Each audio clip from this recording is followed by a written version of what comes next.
নমস্কার বন্ধুরা, আজকে আমি একটা স্কিন টাইটের জন্য তোমাদের একটা নতুন কাছে বিউটি টিপস।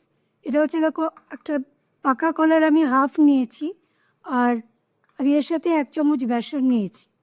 এই দুটোকে খুব ভালো করে মিক্স করে নিতে হবে। মিক্স করে নিয়ে এটাকে তুমি প্রত্যেক দিন যদি তুমি মুখে লাগাতে পারো, খুব ভালো করে এটাকে মিশিয়ে নেবে।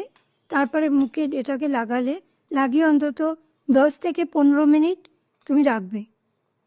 রাখার পরে দেখবে এরপরে এটাকে হালকা গরম জলে মুখটা ধুয়ে ফেললে স্কিনটা খুব পরিষ্কার লাগবে। এবং 7 দিন কন্টিনিউ যদি লাগাতে পারো তবে এতে দেখবে স্কিনে গ্লো আসবে। এটা আমি গ্যারেন্টির সাথে বলছি, এত ভালো, আমি নিজেও ব্যবহার করেছি, খুব ভালো। এটা করে দেখো, খুব উপকার পাবে। ভিডিওটা নিশ্চয়ই ভালো লেগেছে সবার। যদি ভালো লেগে থাকে তবে লাইক, শেয়ার আর সাবস্ক্রাইব করতে ভুলো না। সাবস্ক্রাইব করলে সবচেয়ে আগে তোমার কাছেই যাবে ভিডিও।